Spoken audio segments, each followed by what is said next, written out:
et bienvenue dans ma vidéo favorite du mois, à savoir le point d'artiste. Donc là pour novembre 2021. Merci infiniment d'être là aujourd'hui. Je m'appelle Florivine, artiste pluriel et slow.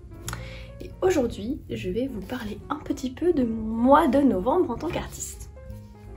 Alors, première chose, le thème de réflexion de ce mois-ci que je développe, pour rappel, dans la bulle nomade associée qui sort le même jour que la vidéo. Donc là c'est la bulle nomade 167 que vous pouvez aller voir sur votre application de podcast préférée en tapant bulle nomade ou sur floritaylor.com/bn167. Et le thème que je vais aborder plus en profondeur, c'est le fait de penser à mon organisation en termes de cycle et de cycle de saison et de cycle annuel. C'est-à-dire que, en gros, au mois d'août, je me suis fait avoir parce que je suis partie une semaine en vacances, sauf que fin juillet, pour planifier mon mois d'août, j'ai quand même planifié 4 semaines de travail en fait. J'ai pas réfléchi au fait que j'allais partir une semaine en vacances. Et du coup, la 3e semaine d'août, ça a été la grosse panique parce que j'avais 2 semaines de travail à faire en une semaine quoi. Et du coup là, vu qu'il y a les congés d'hiver qui s'en viennent, et qu'en général c'est des congés assez longs, parce qu'entre les vraies vacances et les moments où de toute manière ça ralentit, où je fais de l'introspection, je fais du bilan, etc. Il y a en gros un mois où je fais beaucoup moins de travail que d'habitude. Et là je me suis dit en novembre, faut que je le planifie. Et ça m'a fait me poser la question plus globale de prendre en compte la saisonnalité de nos cycles, de nos fluctuations d'énergie, la saisonnalité aussi des événements sociaux comme par exemple les fêtes de fin d'année, etc. Et de comment on peut intégrer ça dans une organisation un petit peu slow, dans nos projets un petit peu à long terme, sur l'année, sur le trimestre, sur le mois, de la même manière qu'on planifie pour 5 jours par semaine, 8 heures par jour, et qu'on planifie pas 7 jours de travail parce qu'on sait qu'il y a 2 jours de week-end, de quelle manière on peut adapter ça à une plus grande échelle par rapport aux congés qu'on peut prendre dans l'année, par rapport aux fluctuations d'énergie qu'on peut avoir, est-ce qu'on change le type de travail qu'on fait aussi en fonction des saisons. C'était ma réflexion du moment, en détail de laquelle je rentre en podcast, et je crois que je vous ai prévu une vidéo sur le sujet aussi plus tard en décembre, si ça vous intéresse. Ensuite, les créations que j'ai faites en novembre 2021. Donc, le gros projet créatif du mois, c'était le Slow Raimo, donc le mois d'écriture lente dont je vous ai parlé dans une vidéo au mois d'octobre. Et je suis en train de filmer un vlog dans tout le mois de novembre pour vous emmener un petit peu avec moi dans tout ça et où je vous parlerai aussi de mes conclusions par rapport à tout ça. Donc vous aurez plus de détails dans le vlog qui sortira première semaine de décembre. Mais en gros, j'ai travaillé sur un space opéra cosy qui s'appelle Adélaïde dans l'espace. C'était super intéressant, il n'est pas fini. Hein. Je pense que je vais encore l'écrire pendant facile 1 ou 2 mois avant de terminer le premier jet. Mais c'était vraiment cool de renouer avec le genre du space opéra parce que j'ai plutôt fait de la fantasy un peu steampunk ces derniers temps. Donc j'étais contente de renouer avec ce genre-là et j'ai surtout renoué avec l'écriture régulière et le plaisir d'écrire. Et ça c'est vraiment très très chouette. En termes d'illustration, je suis revenue dans tout ce qui est lune et planète ce mois-ci. J'avais envie, ça faisait tellement longtemps que je n'avais pas peint, que j'avais envie de revenir là-dessus. Donc j'ai peint quelques petites lunes comme ça. Des petites créations hexagonales, je pense, qui seront proposées en petits originaux lorsque la collection Orbit sortira. Parce qu'en gros... on va y revenir là, mais je suis en train de préparer du coup la sortie de ma maison d'édition. Et la première collection qui sortira, ce sera la collection Orbit, avec ce genre d'illustration là en originaux. Et il y aura quelques originaux plus gros et un petit peu plus chers. Et il y aura aussi probablement quelques affiches, quelques cartes postales, des choses comme ça, de papeterie créative. Mais voilà... pour l'instant, je peins petit à petit des choses pour ensuite en sélectionner pour la fameuse collection. Et donc j'ai peint ça ce mois-ci, ça m'a fait très plaisir. Et je l'ai aussi peint parce que j'ai fait la capsule de papeterie de Patreon qui était sur le thème donc des orbites lunaires. Et donc vous voyez, j'ai fait une version carte postale de cette aquarelle-là. Donc pour pouvoir l'imprimer, vous voyez, et l'envoyer à tous les mécènes aventuriers explorateurs. J'ai fait une planche de stickers semi-transparent, enfin c'est du papier transparent mat, et du coup ça donne vraiment un effet aquarelle quand on le met sur les journaux. J'aime beaucoup ce papier, là je viens d'en recommander 100 feuilles, de ce papier. Je pense que la majorité de mes stickers ils seront sur ce papier là, parce que je trouve que pour des aquarelles ou même des aquarelles peintes de manière numérique, hein, que ce soit des numérisations ou de la peinture numérique, je trouve que sur ce papier ça rend trop bien, parce que comme il est semi-transparent, ça donne vraiment cet effet aquarelle sur le papier une fois que vous le collez en fait, et du coup c'est vraiment cool. Et du coup je me suis un peu fait plaisir avec des lunes un peu plus grosses aussi en stickers indépendants qui peuvent servir de page de garde ou de trucs comme ça, qui seront aussi envoyés aux explorateurs. Avec le petit mot de remerciement, il y aura comme tous les mois un petit haïku que j'ai pas encore imprimé parce que j'avais plus de papier. Je l'ai reçu hier soir, je peux encore l'imprimer. Mais voilà ce que j'ai également créé ce mois-ci, et si ça vous intéresse, ben, je vous invite à aller voir patreon.com/floryteller. Vous avez tout le détail des paliers Patreon, et notamment des 2 paliers supérieurs qui reçoivent ce genre de petites lettres de papeterie tous les mois. Et enfin, dans les créations, ce mois-ci, j'ai déposé les statuts de ma maison d'édition. Donc je crée une vraie entreprise, une vraie structure, hein, c'est pas de l'auto-édition, c'est vraiment je crée une entreprise quoi. Et donc j'ai déposé les statuts ce mois-ci, je devrais recevoir le cabis début décembre. Donc voilà où ça en est. Et d'ailleurs du coup je peux vous dire, maintenant que c'est déposé et du coup protégé, que la maison d'édition s'appellera Café aux étoiles, et je vous en parlerai un petit peu plus au mois de décembre. Et donc pour terminer, la partie inspiration et favoris pour le mois de novembre. Donc je vais commencer par les trucs qui sont pas autour de moi physiquement. Donc il y a 2 séries que j'ai regardées qui sont inspirées de l'univers de Joe Hill, qui est le fils de Stephen King, qui a écrit des romans graphiques et des romans. Et j'ai regardé donc la dernière saison de Lock and Key. Et j'ai regardé, je suis en train de regarder la première saison de Nosferatu. Je crois que Lock and Key c'est sur Netflix et que Nosferatu c'est sur Amazon Prime. Alors c'est de ce qu'on appellerait de l'urban fantasy, c'est-à-dire que ça se passe dans notre monde, à notre époque, mais il y a de la magie, du surnaturel, dont les êtres humains normaux ne sont pas au courant, qui se passe dans notre monde et dans notre truc. Donc Lock and Key, c'est en fait une femme dont le mari vient de mourir avec ses 3 enfants, qui retourne en fait dans la maison familiale du mari. Et les enfants découvrent des clés magiques en fait dans cette maison. Alors, cette maison c'est genre le manoir avec plein de secrets, etc. Et ils découvrent des clés magiques qui ont des effets particuliers. Et c'est intéressant parce que c'est rigolo quand ils découvrent une clé d'essayer de deviner à quoi elle sert, d'essayer de trouver la serrure qui va avec, etc. Et donc évidemment il va leur arriver plein d'aventures qui sont pas toujours drôles. Il y a des trucs un petit peu... il y a un petit côté épouvantin quand même dans l'œuvre de Joe Hill. Et Nosferatu c'est encore plus épouvante, j'ai commencé à le regarder 31 octobre au soir pour Halloween. Et là c'est un peu plus... c'est aussi une ado, l'héroïne, qui se découvre un pouvoir en fait, où elle peut créer un raccourci avec un espèce de pont en bois qui l'emmène dans l'endroit où elle a envie d'aller, ou l'endroit où elle a besoin d'aller.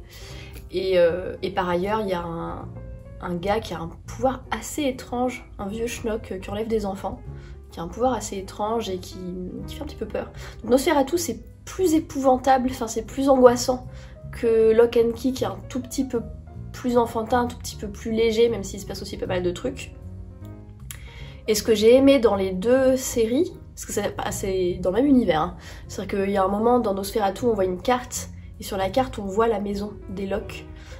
Donc on comprend que c'est dans le même univers.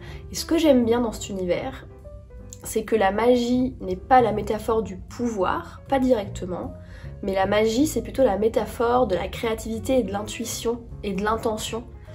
C'est-à-dire ce truc qui transforme les idées en choses concrètes, vous voyez. Donc effectivement ça peut être la créativité, ça peut être l'intention, ça peut être l'intuition, ça peut être la curiosité, voilà, cette capacité en fait qu'on a nous les humains à donner corps aux idées en fait.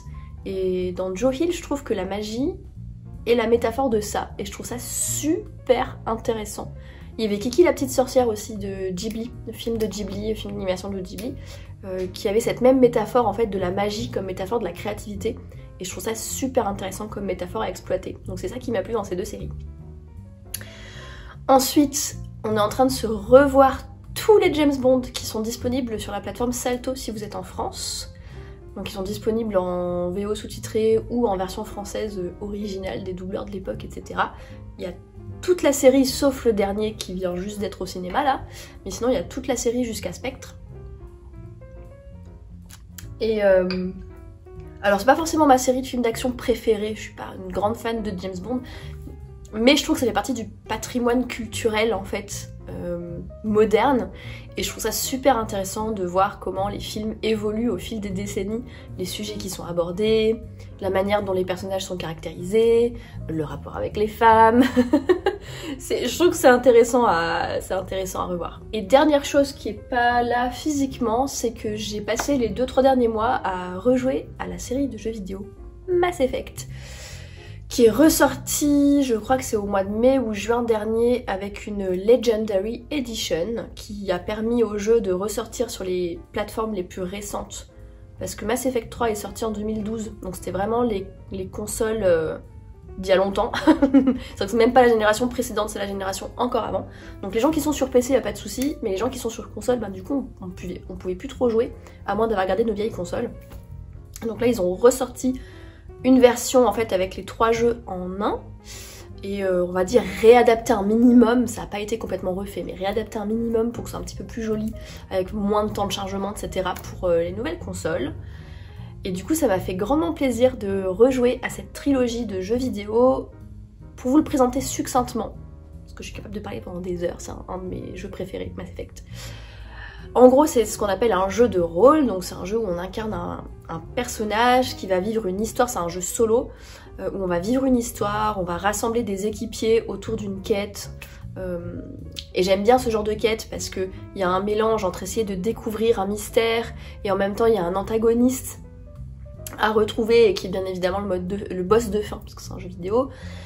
Donc j'aime beaucoup ce genre de jeu, très narratif, très scénarisé, où on est en mesure de faire des choix en tant que joueur ou joueuse, où d'ailleurs on peut jouer un personnage masculin ou féminin, ce qui fait toujours plaisir quand on est une femme, parce que je trouve que c'est sympa d'avoir de la représentation. Et là en l'occurrence c'est un jeu de science-fiction, donc ça se passe dans le futur, ça se passe dans l'espace. L'humanité a découvert des ruines qui nous a permis de voyager plus vite que la lumière, et on a découvert toute une civilisation galactique qui contient plein d'autres espèces aliens qui nous avaient pas attendu pour découvrir l'univers. Et on joue un personnage de l'armée qui est sélectionné pour rentrer dans une espèce de force d'élite intergalactique pour découvrir un mystère qui pourrait changer le cours de la galaxie. Voilà. Donc c'est une trilogie de jeux que dans ma tête je traite comme un seul jeu, parce qu'en fait on joue le même personnage, le commandant ou la commandante Shepard, du 1 au 3, et qui sont sortis à l'époque entre 2007 et 2012. Et donc d'un jeu à l'autre, donc évidemment, en fait c'est un peu comme une trilogie de livres si vous voulez. C'est-à-dire que chaque jeu a son propre antagoniste et son propre enjeu qui se termine à la fin avec le boss final, etc. Et en même temps, la trilogie représente un arc narratif complet avec la menace qu'on commence à découvrir dans Mass Effect 1, qui se précise dans le 2 et qui se plus que précise dans le 3 et qui deviennent en fait, qui sont un peu les antagonistes de l'ensemble de la série de jeux vidéo. Et ce que je trouve cool, c'est qu'en fait, quand vous jouez aux 3 jeux l'un après l'autre, ce qui est possible du coup avec l'édition Legendary, puisque les 3 jeux sont dedans, et du coup ça importe automatiquement, enfin vous pouvez choisir d'importer des personnages des jeux précédents, donc c'est beaucoup plus simple de transporter le même personnage d'un jeu à l'autre. C'est que tous les choix que vous faites, les amitiés que vous liez avec les différents personnages, l'impact des choix que vous faites dans chaque jeu se reporte sur le jeu suivant. Et pour moi Mass Effect 3 c'est un peu... Tout le jeu c'est la conclusion des choix qui ont été faits dans les 2 jeux précédents. Que ce soit les gens qui acceptent de vous aider, le sort des différentes civilisations. Enfin on voit vraiment se concrétiser finalement la conclusion de toute l'aventure qu'on a vécue jusque là. Donc voilà, je vous en ai encore parlé pendant des heures, même si j'essayais de faire bref. En tout cas, si vous connaissez Mass Effect, que vous n'avez pas acheté la Legendary Edition et que vous voulez vous replonger dans cet univers, c'est l'occasion. Et si vous ne connaissez pas et que vous aimez les RPG, bah franchement, faites-vous plaisir. C'est le genre de produit culturel où j'aimerais bien des fois qu'on m'efface la mémoire et que je puisse le redécouvrir comme la première fois, tellement j'adore cette série de jeux, et qui est évidemment une grosse inspiration pour Adélaïde dans l'espace, et que c'est pas pour rien que en même temps que j'écris un space opéra, je joue à Mass Effect, parce que c'est une grosse inspiration pour mon roman du moment. Voilà pour les favoris inspirations qui sont intangibles, et donc maintenant les trucs tangibles. Je me suis mise au puzzle, mes amis. J'ai acheté ce truc là, dans une papeterie qui s'appelle... Comment qu'elle s'appelle cette papeterie? Mélodie Graphique, je crois. Qui est quelque part entre Rivoli et l'île Saint-Louis à Paris. Et ils avaient donc cette série de puzzles, la marque c'est Cavallini & Co. Tiens, je pensais qu'ils étaient italiens, mais en fait ils viennent de San Francisco, pas du tout italiens. Et donc c'est un puzzle 1000 pièces qui ressemble à ça, que je viens de passer 1 mois à faire, que j'ai fini, et que maintenant je suis emmerdée parce qu'il fait 55 par 70 cm. Et du coup je sais pas comment l'encadrer parce que c'est pas un format standard qu'on peut trouver chez Ikea quoi. Je sens que je vais devoir le faire encadrer sur mesure et que le cadre va coûter plus cher que le puzzle. Mais en dehors de ces considérations là, j'ai trouvé ça trop cool de faire du puzzle. C'est une genre d'activité où je mets de la musique, je me prends une boisson chaude, ça fait réfléchir mais pas trop, vous voyez, c'est un peu de la créativité manuelle. Où il y a quand même ce côté, cette satisfaction quand on trouve les pièces, quand on commence à assembler le puzzle, etc. Propre à la créativité, ça détend énormément. Et en même temps, comme il n'y a pas non plus une réflexion monstrueuse à avoir quand on fait un puzzle, bah ça permet de se détendre. C'est quelque chose que j'ai fait en fin de journée en fait, vers 17-18 heures, une petite heure de puzzle avant de préparer le dîner. Et j'ai trouvé que ça me faisait mais trop du bien. Et c'est là que je me suis dit qu'en fait c'est une super idée.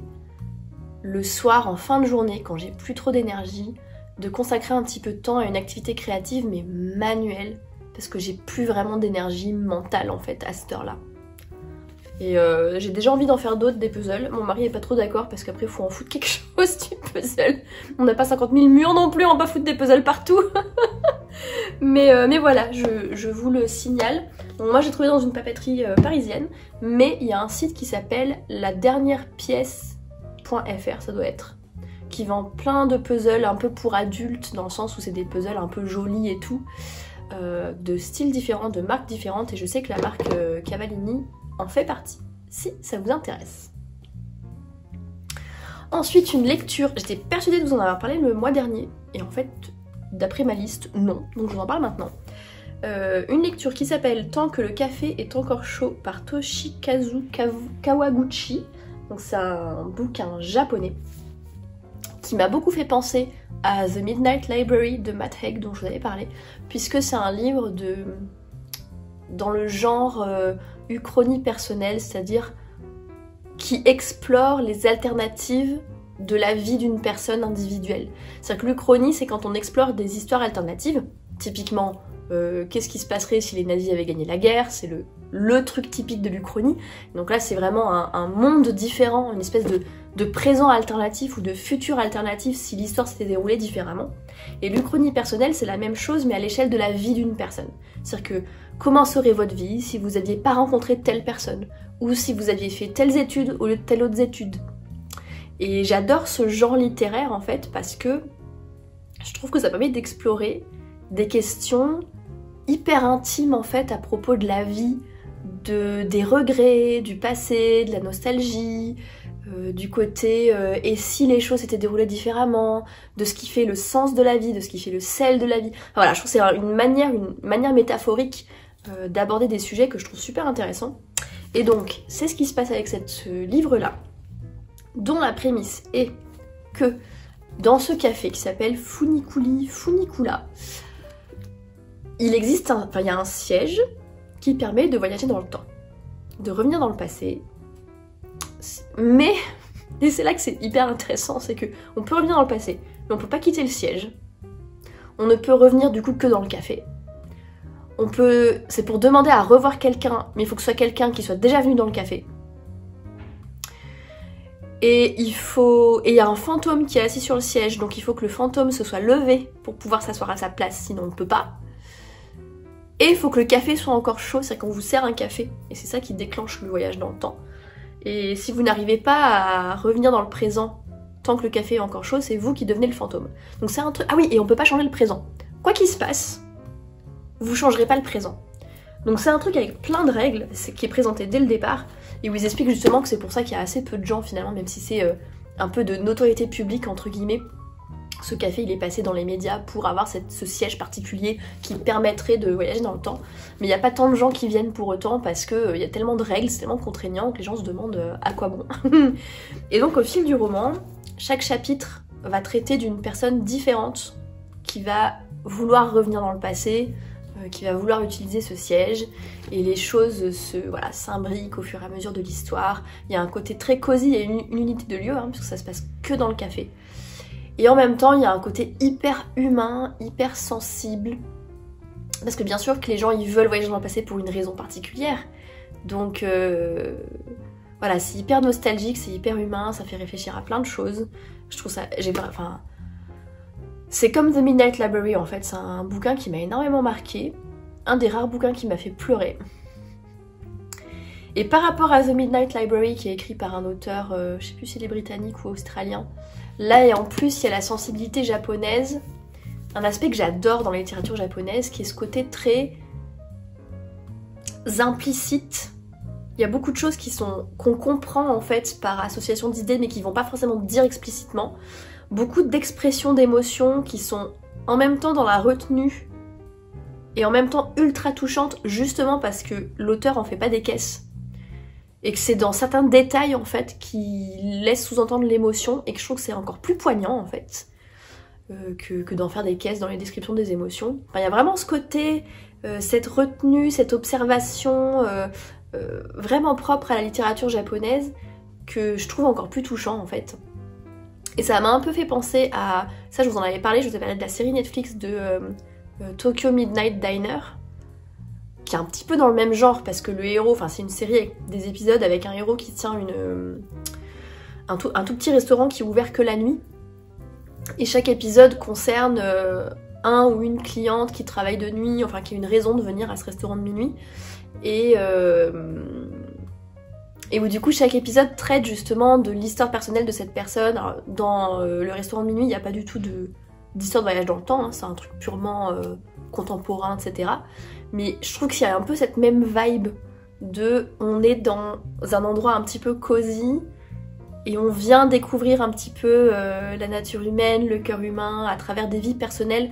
Ah, ça aussi c'est un truc qui me plaît aussi, c'est que ça reste des vies personnelles. On n'est pas en train de sauver la galaxie, on n'est pas en train de changer la face du monde. C'est des enjeux qui sont très personnels, qui sont très individuels, qui sont très humbles finalement. Et j'aime beaucoup. Voilà, donc tant que le café est encore chaud par Toshikazu Kawaguchi. Dernier truc, il n'y a pas de papeterie aujourd'hui. Ah, pas de papeterie aujourd'hui. Il y a par contre des bougies. Pour terminer, j'ai placé une commande chez La Bougie Herbivore, qui est une marque artisanale de bougies parfumées. Et donc je leur ai acheté leur trio de bougies de Noël, qui vient de sortir au moment où je filme cette vidéo, puisque j'ai reçu la newsletter de la sortie des éditions limitées et je me suis précipitée dessus. Que ça sent bon. En fait, j'ai testé pas mal de marques de bougies vraiment artisanales, de petites marques, qui sont pas les grosses marques de bougies parfumées, où parfois je trouve qu'ils fument un peu sur les prix. Et le problème que j'ai avec beaucoup de marques de bougies artisanales, c'est que ça sent très bon quand on renifle dans le pot comme ça. Mais une fois qu'on l'allume, elle diffuse pas tant de parfum que ça arrive souvent. Et c'est pas du tout le cas de la bougie Herbivore. Donc c'est un truc complètement artisanal, c'est coulé à la main, à la cire de soja, 100% végétal, c'est vraiment un produit artisanal. Et quand vous la faites brûler, elle emplit toute la maison quoi. Genre ça c'est le petit format, je sais plus combien de grammes ça fait. Mais celui-ci c'est le petit format 25 heures de combustion. Et quand je l'allume, ici en haut, sous la verrière, on le sent en bas dans l'entrée quoi. C'est hyper parfumé. Donc ça fait des années, ça fait bien 2-3 ans que j'achète des bougies de chez eux. Et là j'ai donc acheté les éditions hivernales. Donc si ça vous intéresse, c'est les éditions limitées de Noël. Une qui s'appelle Sapin de Noël, une qui s'appelle Pomme Cannelle, et celle qui est pas là parce que je suis présentement en train de l'utiliser à mon bureau, qui est pain d'épices et qui a vachement une odeur de miel. Donc c'est très chaud, épicé en même temps, elles sont super bon. Et j'en ai acheté une à un format plus grand, donc quand vous les achetez, normalement ça vient dans un petit truc en tissu. Et j'ai acheté la numéro 10, braise hivernale, feu de bois et cèdre. Et celle-ci, c'en est une un peu plus grande, elle a 40 heures de combustion. Elles sont fabriquées à Paris-Est, en tout cas pour moi c'est local. Et elle a ce mélange de forêt d'hiver et de bois qui brûle. Je crois que ça va devenir... on verra quand j'aurai commencé à la brûler, mais je crois que ça va devenir ma bougie d'hiver préférée, celle-ci. Et en termes de prix... Ah, je sais plus. Je crois que la grande bougie comme ça, elle doit être autour de 25 €. Donc c'est pas rien. Après, une bougie parfumée, c'est quand même un produit assez haut de gamme. Mais c'est quand même beaucoup moins cher que beaucoup de marques qui se touchent un peu sur les prix, je trouve. Et je trouve que c'est un très bon rapport qualité-prix pour une marque artisanale et qui diffuse le parfum hyper bien dans la maison. Voilà, j'ai fait le tour des favoris du mois de novembre. Ça m'a fait très plaisir de filmer cette vidéo. J'espère que ça vous a fait plaisir de la regarder. Quand on rentre dans cette ambiance un petit peu hivernale, avec le gros pull, avec le sapin, etc. Voilà, j'espère que ça vous a fait plaisir. En attendant, j'espère que vous passez une très belle fin d'automne si vous regardez cette vidéo au moment de sa publication. Je vous souhaite une belle journée, une excellente soirée et à la prochaine!